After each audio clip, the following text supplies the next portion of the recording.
Thank you, Lord. Salamat. Thank you, Lord, kasi iniingatan mo ako. Salamat, Panginoon, kasi yung magulang ko hindi mo hinahayaan na magkasakit. Panginoon, salamat kasi yung blessing lagi mong binibigay sa pamilya ko. Salamat, Lord, kasi kahit mahirap, pinaparamdam mo sa akin na kaya ko. Salamat, Panginoon, kasi sa dinabi-dami ng problema, bakit ako? Salamat, Panginoon, kasi kina-challenge mo yung buhay ko. Alam niyo po, ikaw na nanonood, minsan magpasalamat ka sa Panginoon. Maganda man o pangit yung nangyayari sa buhay mo, matuto kang magpasalamat sa Panginoon. Dahil siya lang naman yung dahilan kung bakit ka matibay, kung bakit ka lumalaban, kung bakit may nakakaharap kang mga problema. Sina-challenge ka ng Panginoon dahil alam niyang kaya mo. Alam niyang mapagtatagumpayan. Kaya thank you, Lord. Salamat, Panginoon, kasi makulit man ako, nakakalimutan ko man madalas na manalangin sa'yo.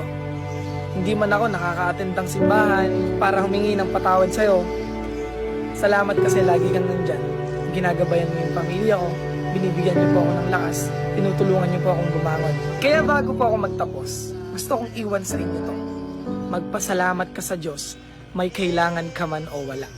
At yun yung pinakamahalaga. Kasi totoong may Diyos. Totoong iniingatan ka. Totoong mahal ka ng Diyos. Ngayon, kung tatanungin mo yung sarili mo, nagpapasalamat ka ba? Gusto ko pong iwan sa inyo yung salita na to.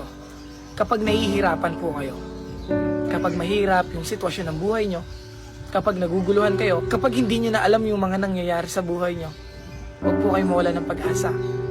Magtiwala po kayo sa Diyos. Maniwala kayo na china-challenge kayo ni Lord.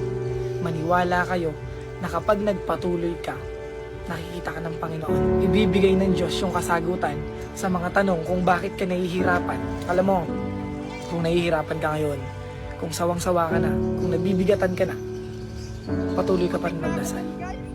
Nandiyan ang Diyos, buhay ang Diyos. God bless po, ingat po kayo palagi.